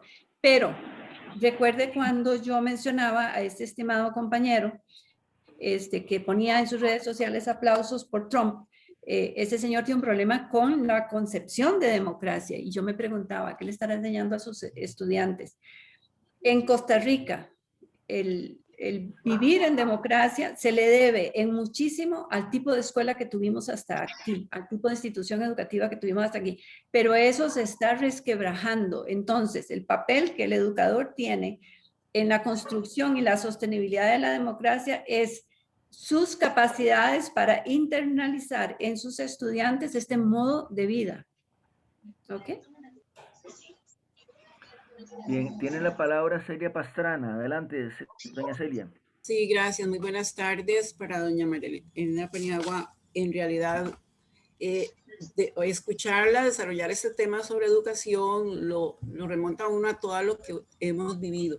Yo tengo 31 años de laborar ya en el sistema educativo. Comencé mi labor docente como unidocente, docente de grado, directora 1, 2, 3 y 4. Hoy soy directora, la máxima que hay en la escuela en Santa Cruz. La dirección 4 con 770 estudiantes, un personal a cargo de 70 entre todos los funcionarios, ¿verdad? Pero yo hice un resumen de toda la exposición de doña María Eugenia y lo resumo así: cuando hablamos de los fines de la educación costarricense, que le enseñamos a nuestros niños que es amar a nuestra patria. Eso es uno de los primeros fines de la educación costarricense. Y se los relacionamos como los mandamientos de la ley de Dios. ¿Cuál es el primer mandamiento de la ley? Es amar a Dios sobre todas las cosas, porque los educadores vamos formando al niño no solo en la parte académica, sino también en los valores. Y voy ahí cuando, por ejemplo, ahorita estamos iniciando el curso lectivo y todos los años, y en esta semana se nos dice en el calendario escolar que tenemos que ir formando las directivas de grado para que ellos en su grupito hacen sus directivas. Luego de cada uno de los presidentes de sección se forma la asamblea de representantes. Y cuando llegamos a esa reunión yo le digo a los chicos, ustedes son como los diputados. Ustedes son los diputados y entre ellos hay que nombrar una directiva. Entonces les digo que ellos son el directorio, que son el primer poder de la República, el primer poder de la escuela. Y luego se nombra el Tribunal de Elecciones Estudiantiles. Y vieras que en la escuela, cuando son las elecciones, los años anteriores, excepto el año pasado, teníamos hasta 10 partidos políticos. Me decían a mí que es que yo les transmitía la política a los chiquillos, ¿verdad? Y cuando llegan al colegio, me decía el director del Liceo Santa Cruz, que es el más grande, donde van la mayoría, que si por aquello solamente 2 partidos políticos. Entonces, esa secuencia de los chicos se va apagando. Pero bueno, cuando hablamos de los cambios de los programas de estudio, esto debe de ser permanente. Tenemos que contextualizarlos, tenemos que adaptarlos al entorno donde los chicos se están desenvolviendo, porque ya no es que todos van a ser académicos, ahora se buscan las profesiones técnicas para que la juventud nuestra pueda desenvolverse. Y luego cuando hablamos de la educación privada y la pública, sí, qué dolor nos da. Y por ejemplo ahora con lo de la pandemia lo podíamos ver, de que bueno, la escuela donde yo laboro es la Escuela Central de Santa Cruz, y entonces cuando medíamos cuántos niños podían llegar a la conectividad y cuántos no, y cuando nos decían los chicos de la privada que todos se conectaban, entonces uno dice, los niños nuestros son tecnológicos, pero ¿qué pasó también con esto de la apertura de la telefonía y de las redes? Ahí estamos en un desfase. La capacitación docente, doña María Eugenia, eso es tan importante, de verdad. Tiene que ser permanente, tiene que ser constante, tiene que ir de acuerdo a los cambios que va evolucionando el país y la sociedad misma. En este momento nosotros, la capacitación es para redes. ¿Cómo podemos activar nosotros con los niños? Está bien, está bien.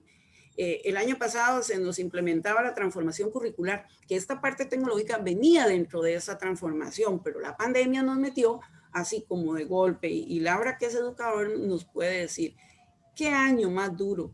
En todos los sentidos. Pero yo retomo de ese tema tan importante, la importancia del papel del docente en la construcción de la democracia. Tenemos que volver a eso, a esa capacitación. Los 200 días, eso no es efectivo, no es efectivo. Yo soy directora y uno lo ve antes. Yo fui educadora, en el mes de febrero nos capacitaban para que llegáramos nosotros en marzo ya cómo íbamos nosotros a trabajar con nuestros estudiantes. Ahora no. Ahora nosotros entramos, más que nada, usted lo dijo, doña Eugenia, es que la escucho y la imagino en un aula, solo papelería, solo papeles. Todos los docentes estamos 24/7, ahora más con las redes, atendiendo padres de familia y todo.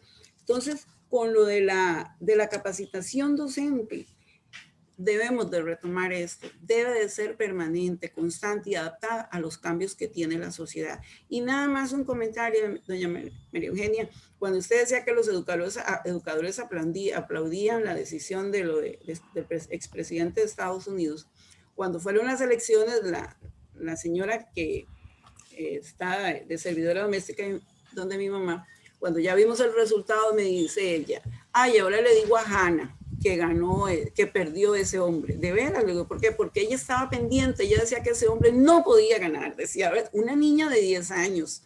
Y gracias, bueno, está en la escuela donde yo soy la directora, pero sí hubo una perspectiva. Ese incidente y los que ocurrieron aquí en Costa Rica, tenemos que someterlos en el aula con los niños para reconstruir un nuevo concepto de cómo nosotros tenemos libertad. Porque libertad no es solo ir y tirar piedras, no. ¿Qué es lo que nosotros queremos para nuestro país? En realidad son muchos aspectos y temas que usted tocó que lo relaciono, claro, las escuelas unidocentes, la escuela donde yo laboro es de horario regular, ¿sí? Y ahora las horarios de ampliado. Bueno, todo lo que usted dijo en la realidad es de una persona que ha estado en el Ministerio de Educación Pública y conoce el ministerio. Y como dice Laurita, hemos tenido la desgracia de que llega gente que no es educadora, entonces no nos entiende. Muchas gracias, doña Celia, muy amable. Muchas gracias a ustedes. Dame un segundo para decirle a Celia lo siguiente. Celia es del tipo de director que funciona. ¿A qué me refiero? Vean lo que dijo con respecto a los grupos, a los partidos políticos, entre comillas, que generan los niños en la inducción que les están dando. El director es el corazón de la conducta organizacional que hay en el colegio. Si el director funciona, el colegio o la escuela funcionan. Si el director no funciona, la institución simplemente no funciona. Es muy interesante el hecho, por ejemplo, de que casi no hay en este momento interferencia política en el nombramiento de los docentes. Antes era condición, usted había trabajado pegando banderas y usted iba a trabajar como maestro donde quería. Hoy eso está mejor manejado por el ministerio y el servicio civil. Pero lo mismo con los directores. Los directores siguen siendo parte del botín político. Y eso hay que arreglarlo. Un buen director es condición para el éxito de la institución. Y Celia es un ejemplo en ese sentido. Gracias, Celia. Un gusto escucharla. Enrique Gomaris, adelante. Tratemos de ser puntuales, por favor. Disculpen que lo reitere. Gracias, Guido. Hola, María Eugenia. Creo que has hecho un buen diagnóstico y creo que han estado menos claras las claves para resolver el problema, ¿sí? En el diagnóstico solo tengo una diferencia. Has puesto múltiples ejemplos de falta digamos, de compromiso profesional de parte de docentes y luego acabas diciendo que los docentes no son responsables. Eso no me lo creo. Creo que hay corresponsabilidad. Un sistema educativo no solo es un director, ¿ya? Entonces, creo que hay corresponsabilidad en los distintos niveles de la situación actual. Me parece que decir que una cosa es decir que no se puede poner todo el acento en los educadores y otra cosa es exculparlos. Eso me parece casi gremial.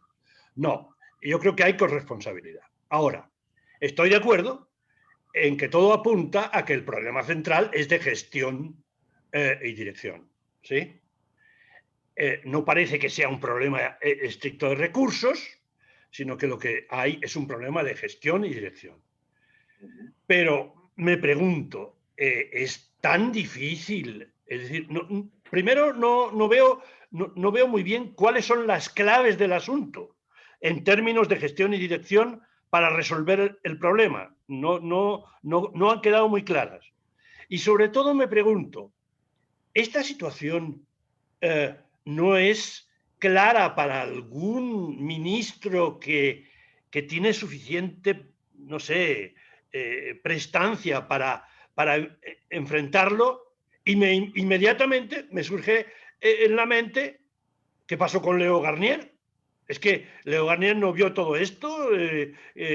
¿Qué pasó? Es decir, me queda muy raro que alguien con la capacidad intelectual de Leo no haya visto esto y entonces no le haya puesto soluciones. insisto, me parece que hay que explicar un poco la dificultad para resolver el tema nodal, en el cual estoy de acuerdo, central, que es gestión y dirección. Muchas gracias. Gracias, don Enrique. Permíteme, por favor. Leo Garnier, nuestro amigo Leo, hizo un gran trabajo y es profundamente conocedor de todo lo que yo he expuesto. Y justamente Leo es un ejemplo de las dificultades que hay para transformar el sistema. Hizo todo lo que pudo en aquellas áreas donde le fue posible hacerlas e hizo un gran trabajo. Realmente hay que reconocérselo. Pero hay algunos estamentos, algunos grupos de poder que simplemente no lo permiten. Y además de eso, hay que agregar el tema de leyes, decretos, etcétera, etcétera, que cubren, protegen a esos grupos y a esos intereses. No es fácil. El Ministerio de Educación Pública para mí es el ministerio más difícil de todo el gobierno. Y qué dicha que estuvo Leo, qué dicha que han llegado algunos ministros que han intentado hacer un gran trabajo. Por ejemplo, la política educativa, que en este momento está vigente, que es de Sonia Marta Mora, es extraordinaria. Dio un paso adelante con respecto a la política educativa hacia el siglo XXI. Pero Sonia Marta tampoco pudo hacer todo lo que quería hacer. Por eso mi planteamiento es de que hay que hacer una redefinición, un replanteamiento, una reingeniería general. No es tocando pequeños puntos, es que hay que tener una visión más sistémica. ¿Y quién puede hacer eso? ¿Quién puede hacer eso? No tengo la menor idea, don Enrique. Ya quisiera yo saber quién lo puede hacer. Yo creo que la responsabilidad... Mucho depende del presidente de la República, que dé la orden. No tanto eso, sino que el presidente de la República es el primero que tiene que entender de educación. Cuando no entiende de educación, pone de ministro a... Tenemos experiencias muy cercanas al respecto. Y cuando no entiende de educación, entonces se encuentra que todo es maravilloso. No, tenemos que tener un presidente que entienda de qué se trata, que encuentre un ministro de educación que pueda profundizar, pero eso no es suficiente. Hay que hacer un rediseño, un replanteamiento más, con visión más sistémica. De lo contrario, vamos a seguir igual, por mejor que sea el ministro y por más que entienda el nuevo presidente de qué se trata. No creo que entiendan mucho los presidentes. Tengo en el uso de la palabra a Cristina Rojas, José Alberto Solís, don Nelson y Sierra, José Joaquín Chaverri. Con eso cerramos el uso de la palabra. Cristina, adelante. Muchas gracias, Guido, y sobre todo un gusto saludar a mi muy querida y respetada Marujita, quien conozco y aprecio desde hace muchísimos años. Excelente, Maruja, la exposición que has hecho. Todo mi respeto y consideración para la forma en que lo hiciste de una manera tan clara y didáctica como buena maestra que sos. Si antes estaba preocupada por el estado de la educación en Costa Rica, ahora te digo que estoy 1000 veces más. Y lo peor es que de la educación depende en gran medida el que nosotros podamos recuperar en algo los índices de desarrollo humano que teníamos antes de la pandemia. ¿Crees vos, Maruja, que se debe declarar el estado de la educación en Costa Rica en estado de emergencia nacional y que el Ministerio de Educación debe ser intervenido? Gracias por tu respuesta. Totalmente de acuerdo, hay que hacer las dos cosas. Bien. José Alberto Solís.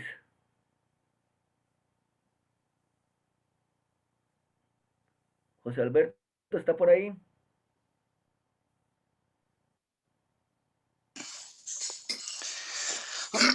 Pues en realidad es tan frustrante el tema de la educación que había decidido no participar. Más bien proponer que se realice un segundo capítulo con doña María Eugenia y todos los que estamos sobre el tema. Hay un asunto que a mí siempre me ha preocupado, que tiene que ver ahorita con la tecnología de la información. Yo veo que la Fundación Omar Dengo es la que siempre ha dictado en alguna medida las políticas. O no sé si el sistema educativo dicta esas políticas, pero sí siempre me ha preocupado porque al final una fundación es una organización privada que esté tan arraigado en un tema tan importante, más hoy después de la pandemia, que es la enseñanza a través de las tecnologías de la información. Bueno, muchas gracias. Muchas gracias, Guido, José Alberto. Nelson. Guido, una cosita pequeña en relación con lo de José Alberto, porque María Eugenia Sí. puede intervenir en esto bien. José Alberto el otro día mencionó también a Fonatel y ha sido una de las intervenciones claves que tuvimos en esa oportunidad y queda todavía pendiente la respuesta a José Alberto de entonces. Y ahora suma entonces la Omar Dengo y Fonatel. Gracias, Guido. Muy bien. Nelson Granes, tiene la palabra. Buenas tardes a todos y especial el agradecimiento a la expositora, una muy buena presentación y una personalidad impresionante. Yo lo que quiero preguntar es dónde está el servicio civil en su cumplimiento de mantener a los idóneos en los puestos públicos. Y no solo eso, también darles un fortalecimiento a nivel emocional y espiritual, que en estos momentos deben estar orgullosos de cada esfuerzo que hagan. Esto no es tema económico, esto es tema de orgullo propio por cada esfuerzo que se haga desde donde se esté. Curiosamente, ahora que dijeron Omar Dengo, ayer vi a unas personas lavando ropa con agua de cloaca, seres humanos. Y yo creo que la educación tiene que ser evitar que seres humanos estén en esas condiciones, fortalecer la parte espiritual, porque si no, entonces ¿para qué tanta ciencia?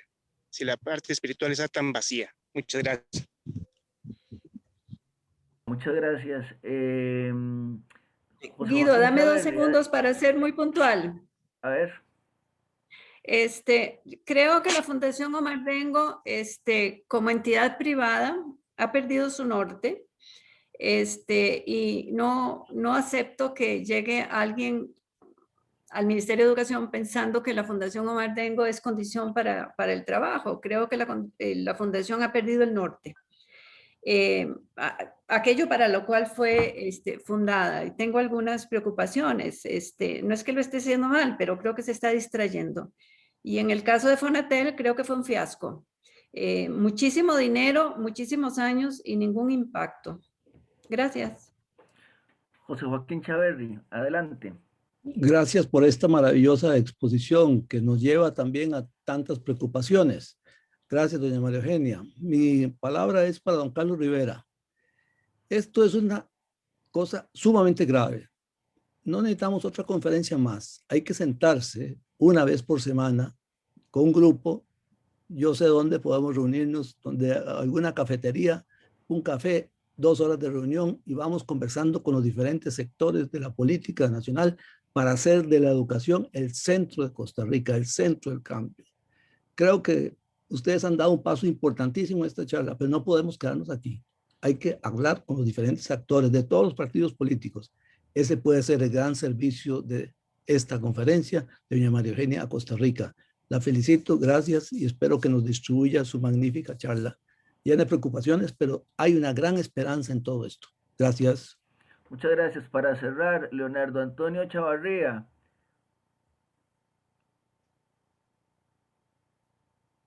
Leonardo. Bueno, buenas tardes a todos y a todas. Gusto saludar a doña Clara, a un amigo Bernie, también un placer. Muchas gracias por la intervención. Muy claro, doña María. Yo soy profesor de un colegio técnico. Aquí en las muchas reuniones en las que yo he asistido de la parte política con Liberación Nacional, solo hablamos de la parte educativa de escuelas y de colegios muy, pero muy. Si nos ponemos a ver por las ocurrencias que han habido durante diferentes gobiernos, hablemos de los dos últimos, que se les ha ocurrido X, Y, Z, donde ha afectado tanto la educación académica de un chico en el kinder, Mami, de la escuela, ahí está Arielita. y de los demás que intervienen en todo el proceso educativo. Creo que la parte de los colegios, como dijo una compañera, tiene toda la razón. Siempre nos ha tocado un ministro ocurrente, un ministro que no tiene ni la noción que es un colegio, mucho menos que es una escuela. Siempre dejan de lado la parte superior, no la universitaria, pero sí el cuarto ciclo cuando hay colegios, cuando tenemos algo muy importante en el país que son los colegios técnicos. Siempre dejan por fuera.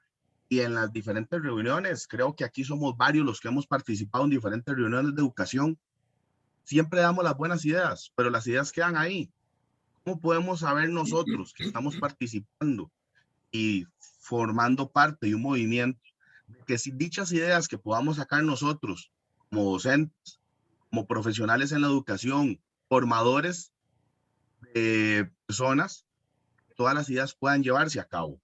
Entonces, todo queda en nada, como lo está diciendo ciertos compañeros. Entonces, en este caso, doña María, podemos considerar nosotros como docentes de que las ideas, Dios primero, que sea la persona idónea que llegue, o el presidente que llegue, que no queden ahí en un vacío? Muchas gracias, don Leonardo. María Con Eugenia, mucho gusto. te doy la palabra para que puedas cerrar. Gracias. Una de mis ideas es, y conste que no es original, algunos de los países más avanzados han trabajado en esa línea, es devolverle a las instituciones educativas la autonomía. No puede ser, cuando hay un buen director y un buen equipo de docentes, ellos pueden resolver todos los problemas propios de la institución y de la comunidad a la cual sirven. Mientras sigan siendo simplemente personas que reciben órdenes que no encajan ni para las características de la institución ni para la comunidad, pues estamos mal. En realidad, el problema que tenemos no es un ministro que llega sin saber qué es una escuela y qué es un colegio. El problema es que los mandos medios tampoco saben lo que es una escuela y es un colegio. Cuando yo estuve en el Ministerio de Educación, en una de las posiciones altas, recuerdo que encontramos un día en un baño que los mandos medios nos habían puesto. No se les olvide que ustedes se van y nosotros nos quedamos. Y eso jamás lo hemos olvidado. El poder de los mandos medios para que no pase nada es catastrófico. Reitero, yo creo que deberíamos devolverle a las instituciones la autonomía y la autoridad para tomar decisiones, bajo supervisión, por supuesto, pero no puede ser que sean simplemente unos tramitadores de papeles y de órdenes.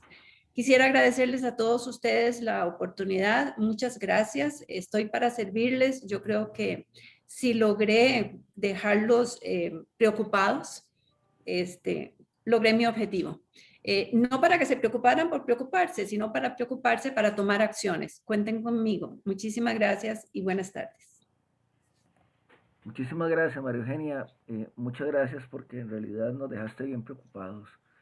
Carlos Rivera, adelante, por favor. Gracias, Guido. Doña María Eugenia, muchas gracias. En realidad ha sido extraordinaria su participación y usted bueno, hemos estado preocupados. Don Joaquín nos llama a ocuparnos más y vamos a tomarle la palabra a don José Joaquín.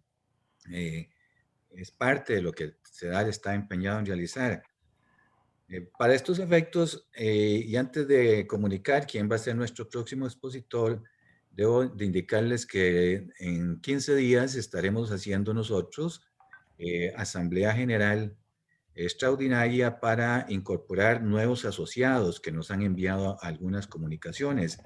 Y además vamos a aprovechar ese día para compartir con todos ustedes análisis de lo que hemos realizado hasta el momento de estas jornadas, de manera que los invito, uno, a quienes no han hecho la solicitud de incorporarse a nuestra organización, pues lo hagan, tenemos tiempo, nos envían las notas correspondientes para poder tramitarlas en esa asamblea, y dos, que también invitarlos a que dentro de 15 días puedan participar para retroalimentarnos, como lo ha hecho José Joaquín Chaverri también en la mañana de hoy. Nuevamente, doña María Eugenia, muchísimas gracias. Ha sido excelente su participación. Bueno, el próximo sábado hemos invitado a Guillermo Villalobos. Hola, Guillermo ha estado presente en la mañana de hoy. Guillermo fue director de la Catalina por varios años, colaborador, por supuesto, de CEDAL. En estos momentos, Guillermo colabora con el gobierno de Panamá, por eso es que va muy bien. Colabora con el gobierno de Panamá, es asesor del gobierno de Panamá, particularmente del presidente de la República. Y nos va a venir a conversar, lo hemos invitado para que converse sobre un tema que es relevante, importante, pendiente, que es el impacto de la cultura política en la calidad de la democracia. Que hemos venido conversando mucho sobre este tema y esperamos que Guillermo nos puntualice. De manera que todos cordialmente invitados para el próximo sábado a las 11. Por hoy, muchísimas gracias por haber participado. Doña María Eugenia, nuevamente muy agradecido de parte de... Con mucho gusto. Que pasen buenas tardes. Guillermo Villalobos es uno de los grandes líderes que ha tenido el Partido de Liberación Nacional. Trabaja en Panamá directo con el presidente de la República como asesor de él, y yo lo admiro mucho. Es uno de mis queridos con el que me escribo todos los días. Gracias. Queridos amigos, doctorcito. Lindo, me parece excelente. Hasta luego, muñecos. Buenas noches, buenas noches. Bye, bye. Recuerdo que las grabaciones están en el canal de CEDAL para que... Qué bonita noticia, me gustó, me fascinó porque es tan capaz. Gracias. Buen día. Hasta luego. Gracias, buenos días. Buen día, hasta luego. Feliz fin de semana. Edgar. También. Hasta luego, gracias. Buenas tardes, muchas gracias. Muchas gracias, buenas tardes. Hasta luego todos. Buenos Rafa días. Barrientos no está tomando fotos. Las captura después, Luis Fernando, las captura. Adelante, entre 15 días. Bueno. Buenas noches. Hasta luego.